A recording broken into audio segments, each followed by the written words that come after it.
दोस्तों, आज की इस वीडियो को शुरू करने से पहले मैं आपको नसीरुद्दीन शाह साहब का वो दमदार डायलॉग सुनाती हूँ फिल्म अ वेडनेसडे से। आपके घर में कॉकरोच आता है तो आप क्या करते हैं राठौड़ साहब? आप उसको पालते नहीं, मारते हैं। क्या समझ में आया आपको?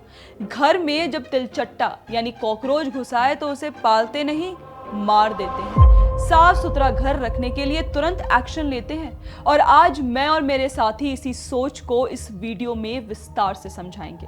लेकिन उससे पहले आइए आपको जरा तिलचट्टे की असलियत से अच्छे से परिचित करा दूं। सच ये है कि तिलचट्टा गंदा, घिनौना और चालाक कीड़ा है। अंधेरी गंदी जगहों, कचरे, नालियों में जीता है। घर में छिपकर रहता है।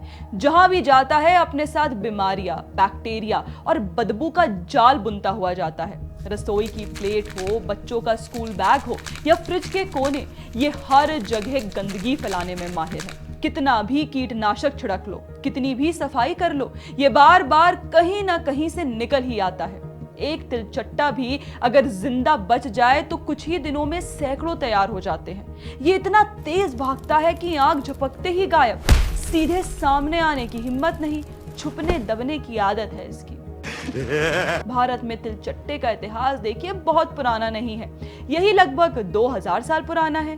यही वजह है कि हमारे किसी भी देवी देवता का वाहन नहीं बना, ना ही इसे धार्मिक, सांस्कृतिक या सामाजिक स्वीकृत मिली। चरित्र ऐसा है कि शुभ चिन्ह के रूप में कभी स्वीकार नहीं किया जा सकता। भारतीय घरों में तिलचट्टे को देखते ही एक स्वाभाविक प्रतिक्रिया होती है, उसे खत्म करने की। बच्चे से लेकर बुजुर्ग तक सबके लिए ये घिन्न का सोर्स है। देखते ही उर्फ अरे यार, छी छी की आवाज गूंज जाती है। लोग बिना सोचे तुरंत चप्पल, जूता या झाड़ू उठा लेते हैं। स्प्रे मारकर उसकी सांस बंद कर देते हैं। एक भी तिलचट्टा दिख जाए तो पूरा घर अलर्ट मोड में चला जाता है। सफाई शुरू, पेस्ट कंट्रोल बुलाना पड़ता है, क्योंकि सब जानते हैं कि ये गंद फैलाने, बीमारी फैलाने और चुपके से घर बर्बाद करने के अलावा कुछ नहीं करता। रात के अंधेरे में जब सब सो रहे होते हैं तभी ये सक्रिय होता है। इसलिए इसकी औकात भी बिल्कुल साफ है, चप्पल के नीचे दबने वाली। अब आप सोच रहे होंगे कि मैं आपको ये तिलचट्टे के बारे में इतना विस्तार से क्यों बता रही हूँ। आखिर ये सब चर्चा क्यों? इस घिनौने जीव से हमारा मुकाबला क्यों? ये सवाल बहुत जरूरी है और इसका जवाब आपको मेरी सहयोगी रानो सिंह बहुत ही खुलकर बताएंगी। तो रुकिए मत, आगे सुनिए। दोस्तों, नीट का पेपर लीक हुआ, छात्रों में आक्रोश था, बनता भी है, उस पर कोई सवाल नहीं। सरकार ने भी तुरंत कड़े कदम उठाए, तमाम गिरफ्तारियां हुई। लेकिन राजनीति में लगभग निपटने के मुहाने पर खड़े केजरीवाल तुरंत एक्टिव हो गए। उन्होंने जेनजी से सड़क पर उतरने की अपील कर डाली। अगर नेपाल का और बांग्लादेश का जेनजी सड़कों पे उतर के अपने देश की सरकारों को बदल सकता है तो हमारे देश का जेनजी पेपर लीक करने वाले मंत्रियों को जेल नहीं भेज सकता। दोस्तों, भले ही ये एक पॉलिटिकल स्टेटमेंट दिखाई देता है, लेकिन इसके पीछे का उद्देश्य पहले से आक्रोशित छात्रों को भड़काने का दिखाई देता है। इसके बाद जो हुआ वो इस बात पर मोहर लगाता है। हुआ ये कि सुप्रीम कोर्ट में एक केस की हियरिंग हो रही थी। एक वकील ने पिटीशन दायर की थी जिसमें दिल्ली हाई कोर्ट को ये डायरेक्शन देने की मांग की गई थी कि सीनियर एडवोकेट का डेजिग्नेशन कैसे दिया जाए। सीजे सूर्यकांत और जस्टिस जॉय माल्या बागची की बेंच ने इस पिटीशन को सुना और इसे फ्राइवलस यानी बेकार और टाइम वेस्ट करने वाली पिटीशन माना। ध्यान से समझिए, कोर्ट ने उस वकील को सीधे तौर पर कहा कि पूरी दुनिया सीनियर एडवोकेट बनने के योग्य हो सकती है, लेकिन कम से कम आप तो नहीं है।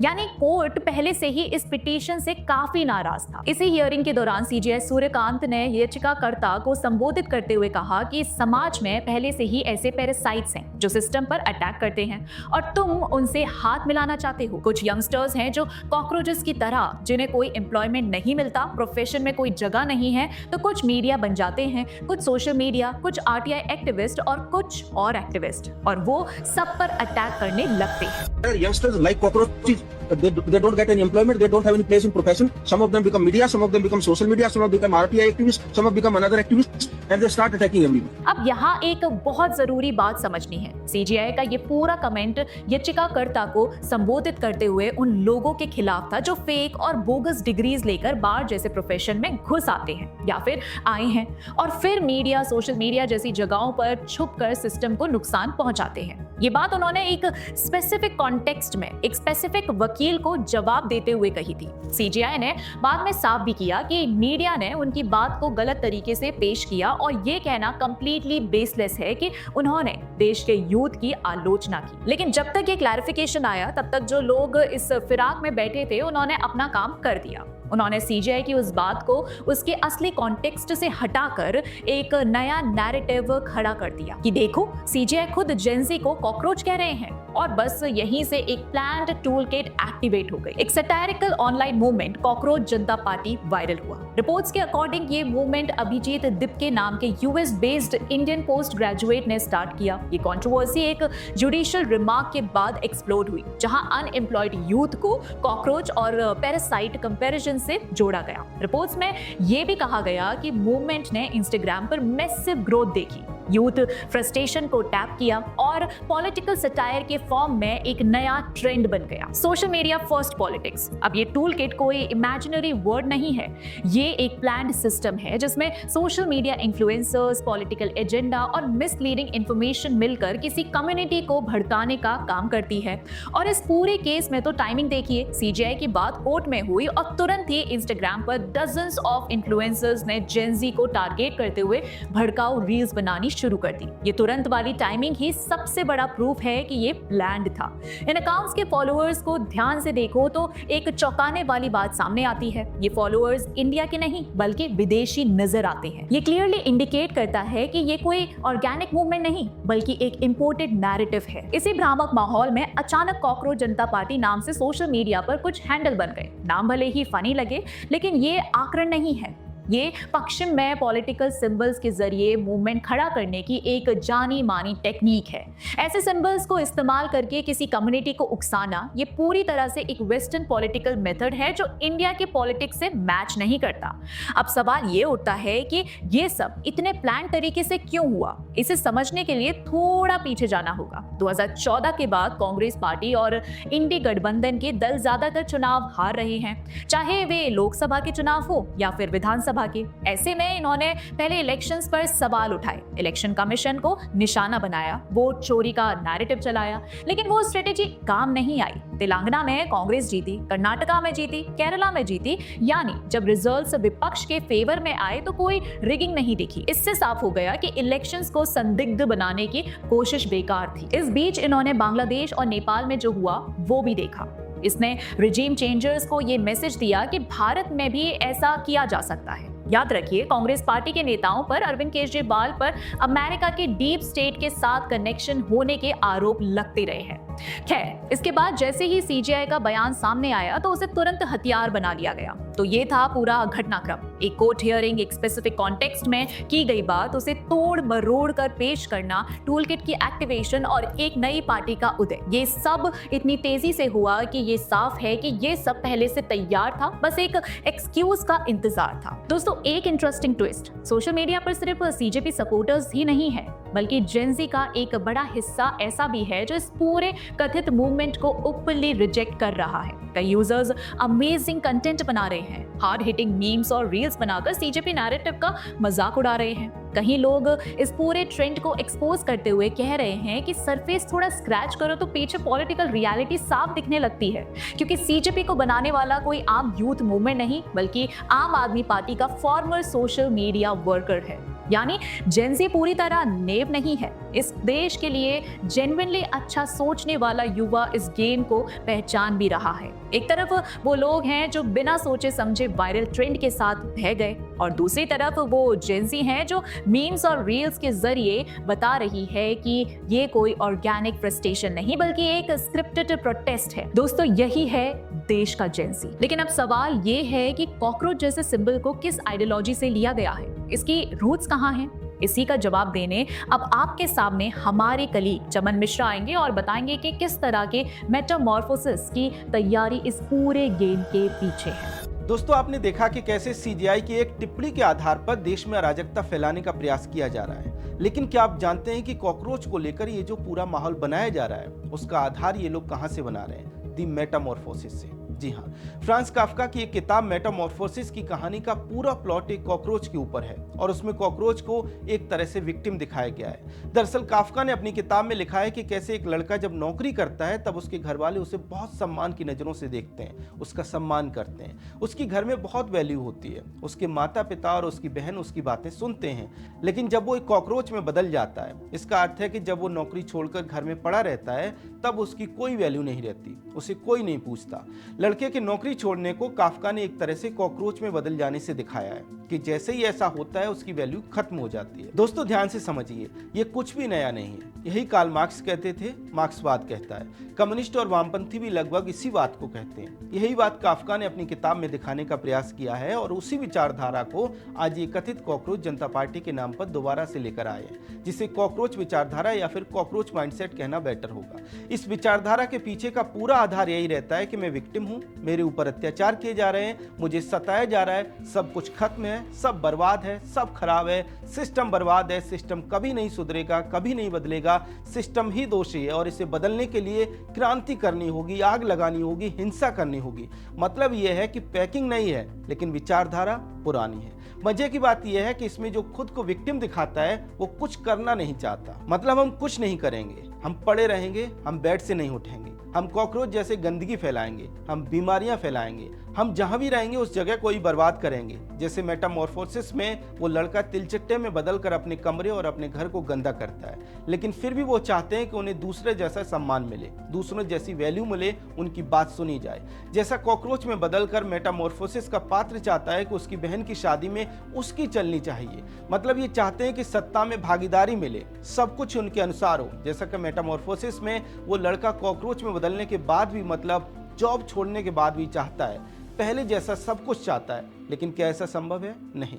काफ्का लिखते हैं कि जब वो लड़का तिलचट्टे में बदल गया तो उसकी बहुत बुरी दशा हो गई। एक दिन वो बेड के नीचे दब गया, एक दिन किसी का जूता उसके ऊपर रख गया, एक दिन वो टेबल के नीचे आ गया, एक दिन वो ऊपर से गिर गया। उसके घर वालों ने कुछ दिन तक उसे खाना नहीं दिया, फिर खाना देना बंद कर दिया। तो यही तो व्यवहारिकता है और यही व्यवहारिक दुनिया है। जब आप कॉकरोच माइंडसेट अपनाते हैं तब यही होता है और यही सही है। जो कुछ नहीं करता, जो पड़ा रहना चाहता है लेकिन पड़े रहकर भी सत्ता में भागीदारी चाहता है, जो हिंसा करके अराजकता करके भागीदारी चाहता है, जो गंदगी फैलाकर भागीदारी चाहता है, जो कॉकरोच बनकर सत्ता चाहता है, उसे सत्ता मिलनी चाहिए या चप्पल? निश्चित तौर पर चप्पल मिलनी चाहिए और मिलती है, क्योंकि दुनिया तिलचट्टों की नहीं मनुष्यों की है और मनुष्य काम करते हैं, जहां भी रहते हैं उसे मेहनत से बनाते हैं, साफ रखते हैं, उसकी सुरक्षा करते हैं, उसे संपन्न करते हैं और सबसे महत्वपूर्ण उस जगह को तिलचट्टों से मुक्त रखते हैं। बिल्कुल यही मेटामॉर्फोसिस में उस लड़के के घर वालों ने उस लड़के के साथ किया जब वो तिलचट्टा बन गया,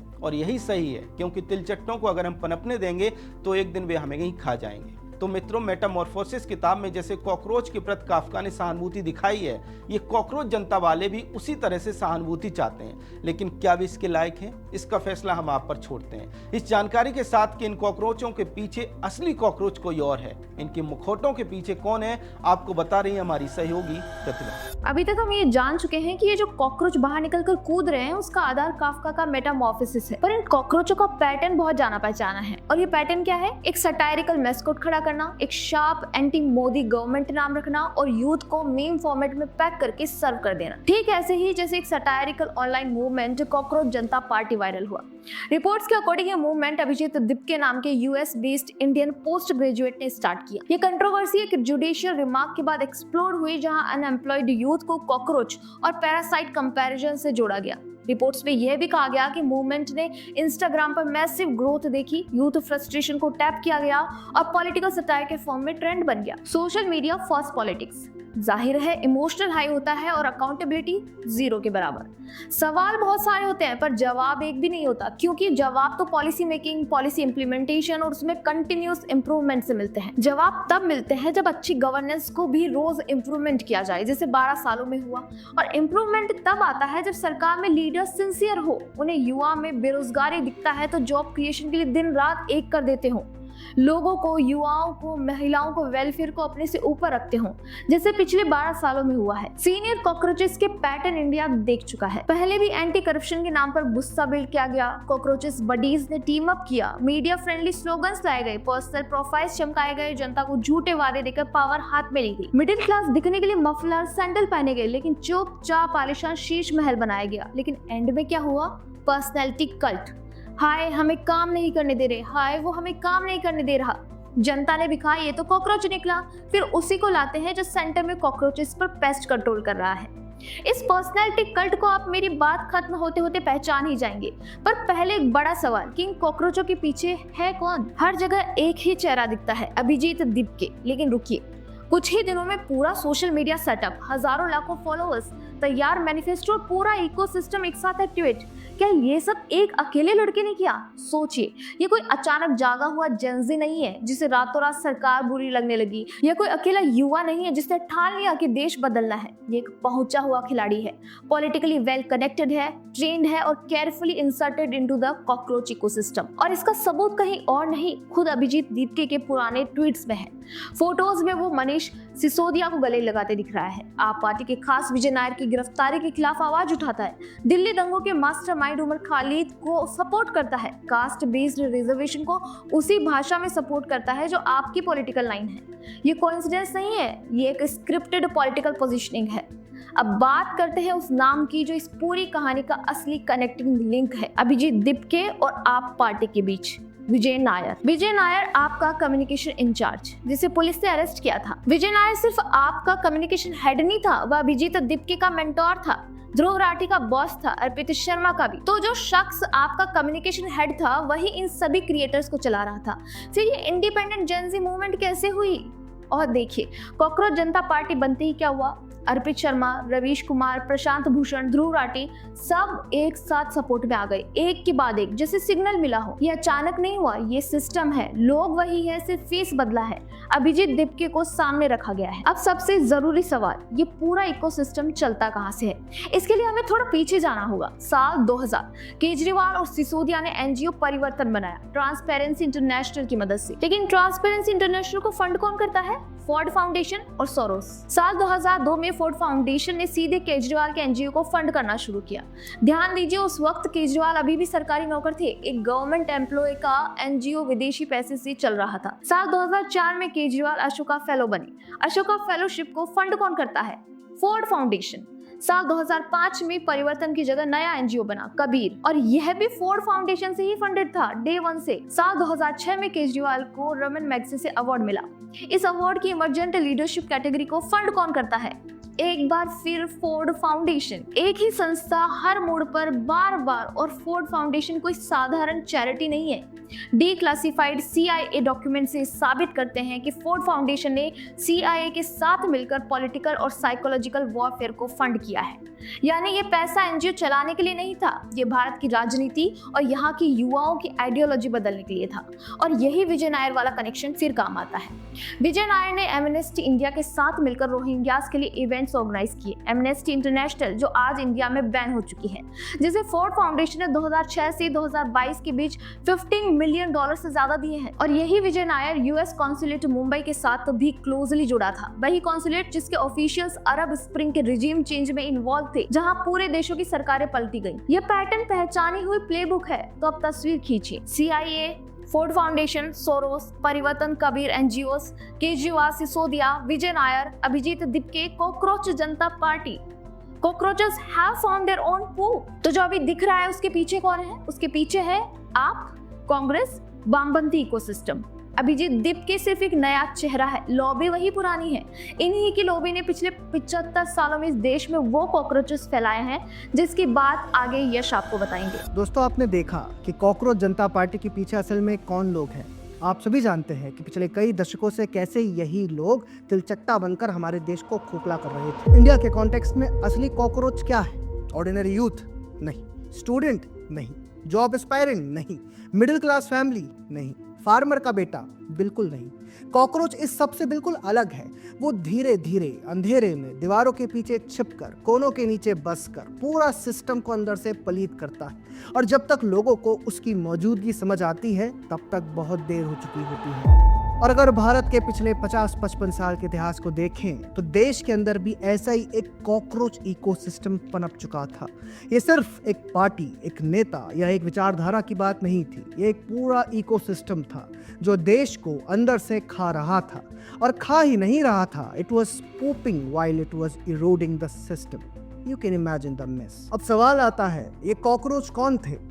असली कॉकरोच है वो कॉकरोची सिस्टम जो लगभग 70 साल तक देश का हक खाता रहा। वो मिडिलमैन जो गरीब का पैसा खा रहा था। वो टेरर नेटवर्क जो आम आदमी का खून बहाते जा रहा था। वो नक्सल वायलेंस जो ट्राइबल बच्चों और उनकी महिलाओं का फ्यूचर तबाह कर रहा था। वो करप्शन का इकोसिस्टम जो यूथ को अपॉर्चुनिटी से दूर रख रहा था। और वो नैरेटिव फैक्ट्री जो हर प्रोग्रेस को पॉइजन कर रही थी। Very cockroach like. घुसपैठिया भी कॉकरोच था, करप्शन करने वाला भी कॉकरोच था, देश पर हमला करने वाला आतंकवादी भी कॉकरोच था, नर्मदा डैम पर एक्टिविज्म कर लाखों लोगों को प्यासा रखने वाला भी कॉकरोच था, सिक्योरिटी फोर्सेस को कश्मीर में टारगेट करने वाला भी कॉकरोच, नक्सल और अर्बन नक्सल भी कॉकरोच। ऐसे भी कॉकरोचेस थे जो कॉकरोचेस का हमला सहते रहते with a lot of pleasure, लेकिन उन्होंने इस गंदगी के बारे में कुछ भी नहीं किया और इसका हिस्सा बन गए। दशकों तक कश्मीर जलता रहा, आतंकवाद बढ़ता रहा। 1993 मुंबई ब्लास्ट हुए, देश की संसद पर हमला हुआ, 26/11 हुआ, लेकिन हर बार देश ने एक जैसी तस्वीर देखी। टीवी पर स्ट्रॉन्ग कंडेमनेशन, कुछ मीटिंग्स, कुछ फाइलें और फिर सब सामान्य। ऐसा लगता था जैसे देश ने आतंकवाद को समस्या नहीं अपनी नियति मान लिया हो। देश के अंदर करप्शन का जाल बन चुका था, ऐसा भयानक जाल कि आम आदमी का सरकार पर भरोसा टूटने लगा था। उसका मोरल डाउन हुआ, फिर ब्रेक हुआ। खुद राजीव गांधी ने कहा था कि दिल्ली से भेजा गया 1 रुपया गरीब तक पहुंचते पहुंचते सिर्फ 15 पैसा रह जाता है। अब सवाल है, बाकी 85 पैसा कहां जाता था? यही तो था कॉकरोच इकोसिस्टम। बिचौलिए, दलाल, भ्रष्ट अधिकारी, कमीशन कल्चर, रिश्वत, सेटिंग, फाइल क्लियरेंस माफिया, ये सब मिलकर देश को अंदर से खोखला कर रहे थे। सरकारी दफ्तरों में बिना पैसे काम नहीं होता था। लाइसेंस चाहिए तो रिश्वत, कॉन्ट्रैक्ट चाहिए तो रिश्वत, नौकरी चाहिए तो पहचान। ऐसा लगता था जैसे सिस्टम जनता के लिए था ही नहीं, कॉकरोच ही सिस्टम बन गया था और सिस्टम ही चलता फिरता कॉकरोच बन गया था। फिर आया पॉलिसी पैरालिसिस का दौर। देश में फैसला लेने की क्षमता लगभग खत्म हो चुकी थी। बड़े बड़े इंफ्रास्ट्रक्चर प्रोजेक्ट सालों तक फंसे रहते थे। Coal allocation scam, 2G scam, telecom scam, CWG scam, list और भी बहुत लंबी है। करप्शन सिर्फ खबर नहीं रह गई थी, गवर्नेंस का मॉडल बन चुका था। इंडिया जैसा देश, करोड़ों युवाओं को नौकरियां चाहिए थी, वहीं प्रोजेक्ट अप्रूवल्स में अटक रहे थे, रोड्स अटक रही थी, फैक्ट्रीज अटक रही थी, पावर प्लांट्स अटक रहे थे और हर डिले के पीछे कोई ना कोई कॉकरोच इकोसिस्टम मौजूद था। नक्सली कॉकरोचेस ने अलग अलग स्टेट्स को जकड़ लिया था। ऐसे इलाके थे जहां भारत का संविधान कम, बंदूक का कानून ज्यादा चलता था। कॉकरोच बंदूक उठाए घूम रहे थे, कॉकरोच देश के जवानों को मार रहे थे। अरुंधति रॉय जैसे कॉकरोचेस को इन्फ्लुएंशियल बना रहे थे। कॉकरोच विकास ठप कर रहे थे और इसी दौरान एक नया वर्ग पैदा हुआ, अर्बन नक्सल इकोसिस्टम। बहुत से कॉकरोच एसी स्टूडियोज में बैठकर देश को तोड़ने का नैरेटिव चला रहे थे। इन्होंने नई डिक्शनरी बनाई, एंटी नेशनल एक्टिविटी को एक्टिविज्म का नाम दे दिया गया, देश विरोधी स्लोगन्स को फ्रीडम ऑफ एक्सप्रेशंस कहा गया और धीरे धीरे ये कॉकरोच डेवलपमेंट प्रोजेक्ट्स तक पहुंच गए। हाईवे रोका, माइनिंग प्रोजेक्ट रोका, स्ट्रेटेजिक इंफ्रास्ट्रक्चर प्रोजेक्ट रोका, स्ट्रेटेजिक रीजन्स तक ऑब्स्ट्रक्शन पॉलिटिक्स पहुंचाई। अंडमान एंड निकोबार में cockroach foreign funded narrative networks को लेकर पहुंचे। कॉकरोचेस ने और कॉकरोच बडीज बनाए, कुछ आम कॉकरोच, कुछ खास कॉकरोच। यानी कॉकरोच सिर्फ एक कमरे में नहीं थे, पूरा का पूरा घर संक्रमित हो चुका था। और सबसे खतरनाक बात क्या थी, ये कॉकरोच समय के साथ अपना रूप बदलते रहे। कभी नेता बने, कभी दलाल, कभी इंटेलेक्चुअल, कभी एक्टिविस्ट, कभी पत्रकार, कभी इन्फ्लुएंसर। यही वजह है कि ये इकोसिस्टम खत्म नहीं हुआ, बल्कि लगातार खुद को नए रूप में ढालता गया। और शायद इसी वजह से भारत की नई जनरेशन इस पूरे सिस्टम से फ्रस्ट्रेट होने लगी। जेनजी ने देखा कि दशकों तक देश को वही लोग लेक्चर देते रहे, लेकिन ग्राउंड रियलिटी नहीं बदली। आतंकवाद, भ्रष्टाचार, पॉलिसी पैरालिसिस, घुसपैठ, दलाली, कॉकरोचेस ने देश को गरीब बना दिया। कॉकरोचेस ने भारत के लोगों को इतना फ्रस्ट्रेट कर दिया कि फिर 2014 की लक्ष्मण रेखा ही काम कर सकती थी। 2014 का लोकसभा इलेक्शन नहीं बल्कि एक पॉलिटिकल पेस्ट कंट्रोल था। पहली बार देश के एक बड़े हिस्से ने उस पुराने कॉकरोच सिस्टम को चैलेंज करना शुरू किया। 50-55 साल पुराने कॉकरोच सिस्टम पर 12 साल का पेस्ट कंट्रोल शुरू हुआ। इस गंदगी की सफाई करने की कोशिश जारी है। कैसे, इसे बता रही हैं हमारी सहयोगी हिमांशु। प्रॉब्लम है तो अंदर सॉल्यूशन है। अब आप सोचेंगे कि ये तारक मेहता का उल्टा चश्मा वाली टैगलाइन यहाँ क्यों, लेकिन सच तो ये है कि ये लाइन यहाँ बिल्कुल फिट बैठती है। जैसे अभी हमारे साथी यश ने आपको बताया कि कैसे पिछले लगभग 50 से 55 वर्षों से कॉकरोच सिस्टम में घुसे हुए थे, लेकिन जहाँ ऐसी बीमारियां फैलाने वाले जंतु होते हैं वहाँ देशवासियों को आखिरकार हिट और चप्पल उठाने ही पड़ते हैं। और वही चप्पल जनता ने 2014 में उठाई। सत्ता बदली और यूपीए और उनके इकोसिस्टम के उन कॉकरोचेस पर दे मारी। देश को तोड़ने वाले कॉकरोचेस के लिए देश को जोड़ने वाली लक्ष्मण रेखा निकाली गई। पेस्ट कंट्रोल पॉलिसी से किया गया, साहस से किया गया, लोगों को वेलफेयर देकर किया गया। और जब मोदी गवर्नमेंट ने सफाई शुरू की तो सबसे ज्यादा चीख किसकी निकली? वही पुराने कॉकरोचेस की। सबसे पहले आइए उन कॉकरोचेस पर नजर डालते हैं जो देश की अखंडता को अंदर से काट रहे थे। आर्टिकल 370 सालों तक एक ऐसी दीवार बनाकर रखी गई जिसके पीछे टेरर फंडिंग, स्टोन पेल्टिंग और अलगाववाद के कीड़े पल रहे थे। एक झटके में आर्टिकल 370 को उठाकर फेंका गया। आज लाल चौक पर तिरंगा लहराता है और पत्थरबाजी का नामो निशान मिट चुका है। ठीक वही हालात देश के अंदरूनी हिस्सों में थी। नक्सल कॉकरोचेस जो रेड कॉरिडोर देश के दिल को चीर रहा था, वहां सिक्योरिटी फोर्सेस को फ्री हैंड दिया गया। उनके फंडिंग नेटवर्क्स को ब्लॉक किया गया, उनके टॉप कमांडर्स का खात्मा हुआ और नतीजा आज देश नक्सल मुक्त है। इसके साथ ही जो शहर में बैठकर इन्हें ऑक्सीजन दे रहे थे वो अर्बन नक्सल्स, उनके इंटेलेक्चुअल मास्क को उतार कर उन पर कानून का शिकंजा कसा गया। Pest control on, Naxal cockroaches gone. ये पेस्ट कंट्रोल जारी है। अब आते हैं उन कीड़ों पर जो देश के आम आदमी का पैसा खा जाते थे। पॉलिसी पैरालिसिस और इकोनॉमिक करप्शन। पहले फाइलें दबाई जाती थी, डिसीजन लेने में सालों निकल जाते थे, प्रोजेक्ट अटके भटके लटके रहते थे। जनता की गाड़ी, कमाई का पैसा सिस्टम में घुस कॉकरोच खाते रहते थे। कांग्रेस के कालखंड में अटकाना, भटकाना, लटकाना ये उनका कल्चर बन गया और उसके कारण ये राजनीति का हिस्सा था। इस प्रोजेक्ट को करने देना, नहीं करने देना, उसमें राजनीतिक तराजू रहता था। सबका साथ सबका विकास का मंत्र नहीं होता था। लेकिन पिछले 12 साल में ऐसे कई रिफॉर्म लाए गए जिन्होंने इंफ्रा को गति दी, बिचौलियों को खत्म किया। डीबीटी, जीएसटी और गति शक्ति स्कीम्स जैसे दर्जनों नाम लिए जा सकते हैं। आम आदमी के जीवन को कठिन बनाने वाले इस पेस्ट कंट्रोल ने इस सफाई को डिजिटल बनाया। डिजिटल इंडिया से पहले सरकारी दफ्तरों की धूल खाती फाइलों में भ्रष्टाचार के कीड़े पलते थे, लेकिन पेपरलेस सिस्टम ने उनका खाना ही बंद कर दिया। कॉकरोचेस का खाना बंद तो पूपिंग बंद। सालों तक आम आदमी की सबसे बड़ी बीमारी थी हेल्थ केयर का खर्चा, जहां मेडिकल माफिया जेनेरिक दवाइयों को 10 गुना दाम पर बेचकर कॉकरोच की तरह जनता का खून चूस रहा था। अस्पतालों में जाते ही आम आदमी अपनी खेती बेचने के बारे में सोचने लगता था, क्योंकि वहां भी अलग अलग किस्म के कॉकरोचेस बैठे हुए थे। आयुष्मान भारत योजना लाकर सरकार ने देश के 50 करोड़ से ज्यादा लोगों को फ्री इलाज का सुरक्षा कवच दिया और मेडिकल माफिया के पूरे सिंडिकेट पर पेस्ट कंट्रोल चला दिया। इन 12 सालों में पॉलिसी और पॉलिसी इंप्लीमेंटेशन की लक्ष्मण रेखा ने ऐसे काम किया कि बड़ी से बड़ी बीमारी का इलाज और मेडिकल इंटरवेंशंस गरीब आदमी तक पहुंचे। पहले तो कॉकरोच इन्हें तड़पता ही देखते रहते थे। नीट के क्वेश्चंस लीक हुए, गलत था, बहुत गलत था, स्टूडेंट्स के लिए डीमोरलाइजिंग था, लेकिन सरकार ने सारे कलेक्टिव कदम प्रॉम्प्टली उठाए। पेपर लीक करने वाले कॉकरोचेस का पेस्ट कंट्रोल जारी है, लेकिन कॉकरोचेस ने ये बात अच्छी तरह दबा कर रखी है कि पहले की सरकारों के वक्त पेपर लीक एक इंसिडेंट नहीं होता था, बल्कि पूरा सिस्टम था, बड़े पैमाने पर दबे छिपे तरीके से चलता था।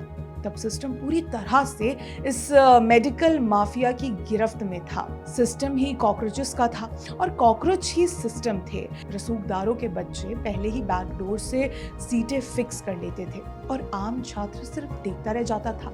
आज एक भी कॉकरोच सफल हो जाता है तो उस पर ही नहीं, पूरे उसके इकोसिस्टम को पेस्ट कंट्रोल से टारगेट किया जाता है। सख्त कार्रवाई होती है। नीट के मामले पर भी इस सिंडिकेट को तोड़ा जा रहा है। और याद रखिए, पेपर लीक रोकने के लिए यही सरकार सख्त कानून लेकर आई है। कंप्यूटर बेस्ड टेस्टिंग का एक्सपेंशन किया है, डिजिटल सर्विलांस और सिक्योरिटी प्रोटोकॉल्स को मजबूत किया है। मतलब ये है कि कॉकरोच मारने के लिए लगातार पेस्ट कंट्रोल किया जा रहा है। साथ ही जहां पहले इंफ्रा के नाम पर सिर्फ घोटाला होता था, वहां आज हर रोज बनते नए हाईवे, मॉडर्न होती रेलें और एविएशन का ऐसा बूस्ट हुआ है जहां स्पीड ही रूल है। इन सब एरियाज में सारे रोड ब्लॉक्स और करप्शन के कीड़े साफ किए जा चुके हैं और ये अब कभी ना लौटे, इस पर भी काम जारी है। तो दोस्तों, ये था पिछले 12 सालों का वो कंक्रीट पेस्ट कंट्रोल जिसने नक्सलिज्म से लेकर करप्शन तक, आर्टिकल 370 से लेकर मेडिकल माफिया तक हर उस कीड़े को साफ किया है जो इस देश के विकास को रोक रहा था। सिस्टम अब साफ हो रहा है और आगे बढ़ रहा है। हम खुद जेनजी हैं, हम जेनजी को इंसल्ट नहीं करेंगे, हम जेनजी को जगाएंगे, बिकॉज हम जेनजी हैं और जेनजी कॉकरोच नहीं है। जेनजी न्यू इंडिया का बिल्डर है, वो देश के 2047 तक के सफर की धड़कन है। जेनजी को बेवकूफ बनाने की कोशिश करने वालों को ये पता होना चाहिए कि जेनजी को इम्प्रूवमेंट, एम्प्लॉयमेंट और इनोवेशन अराजकता से नहीं, गुड गवर्नेंस से मिलती है। अब सवाल ये उठता है कि क्या ये कॉकरोच फिर से वापस आ सकते हैं? क्या ये गंदगी दोबारा सिस्टम को घेर सकती है? इन लगभग 10 से 11 साल में ऐसी क्या दीवार खड़ी की गई है कि देश को जिन कॉकरोचेस ने खोखला किया था उनका लौटना नामुमकिन हुआ है? ये बताने के लिए अब हमारे साथ जुड़ रहे हैं हमारे सहयोगी हर्ष। तो दोस्तों, अब तक की वीडियो में आपने देखा कि कॉकरोच की कैरेक्टरिस्टिक्स क्या होती हैं, कैसे वो अंधेरे में पनपता है, कैसे गंदगी और बीमारी फैलाता है और कैसे धीरे धीरे पूरे सिस्टम को हॉलो करने की कोशिश करता है। आपने ये भी देखा कि कैसे सीजीआई के रिमार्क्स को गलत संदर्भ में उठा करके कॉकरोच जनता पार्टी के नाम पर कॉकरोच दोबारा से उठने की कोशिश करते दिखाई दे रहे हैं। हमने ये भी समझा कि इस कॉकरोच वाली कॉकरोच जनता पार्टी के पीछे असल में कौन लोग हैं और आपने मेटामॉर्फोसिस वाले उस नैरेटिव को भी समझा कि कैसे रिवॉल्यूशन के नाम पर केओस बेचने की कोशिश हो रही है, नई पैकिंग में पुरानी मार्क्सवादी विचारधारा को बढ़ावा देने की कोशिश हो रही है। लेकिन दोस्तों, सबसे बड़ा सवाल यही है अब कि क्या सच में भारत का जेनजी इस सोच के साथ खड़ा है? क्या सच में भारत का युवा अपनी आइडेंटिटी, अपनी संस्कृति, अपने राष्ट्र गौरव को छोड़कर ऐसे इंपोर्टेड नैरेटिव्स के पीछे चला जाएगा? जवाब है नहीं, बिल्कुल भी नहीं। आप कहेंगे कैसे? तो मैं आपको बताता हूँ। दोस्तों, भारत के जेनजी को अगर ठीक से समझना है तो इंस्टाग्राम ट्रेंड्स या ट्विटर हैशटैग से नहीं समझा जा सकता।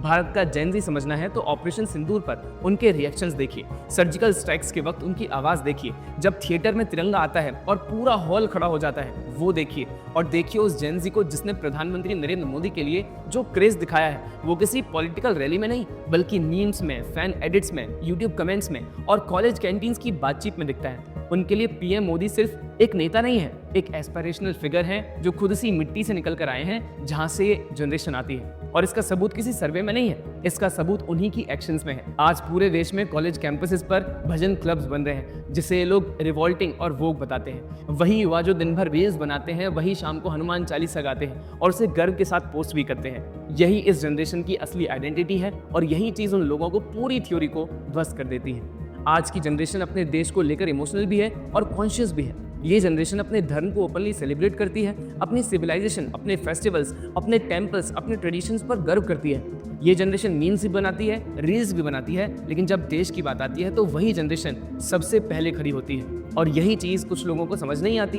उन्हें लगता है कि सिर्फ इंटरनेट ट्रेंड्स देखकर वो पूरे जेनजी का माइंडसेट डिफाइन कर देंगे, लेकिन ग्राउंड रियलिटी अलग है। आज का भारतीय युवा ग्लोबली कनेक्टेड तो है, लेकिन मेंटली कॉलोनाइज्ड नहीं है। वो वेस्टर्न एस्थेटिक्स देख सकता है, ग्लोबल कल्चर कंज्यूम कर सकता है, लेकिन अपनी जड़ों से कटना नहीं चाहता। उसे अपने धर्म पर गर्व है, अपने सैनिकों पर गर्व है, अपने राष्ट्र ध्वज पर गर्व है, अपने देश पर गर्व है। और अगर जेनजी की बात छोड़ भी दें तो उसके बाद आने वाले जेन अल्फा को ही देख लीजिए। ये वो बच्चे हैं जो पैदा ही तब हुए जब भारत एक नई करवट ले रहा था। उनकी पहली यादों में राम मंदिर का उद्घाटन है, आर्टिकल 370 का हटना है, एक ऐसे भारत की तस्वीर है जो दुनिया के सामने झुकता नहीं है।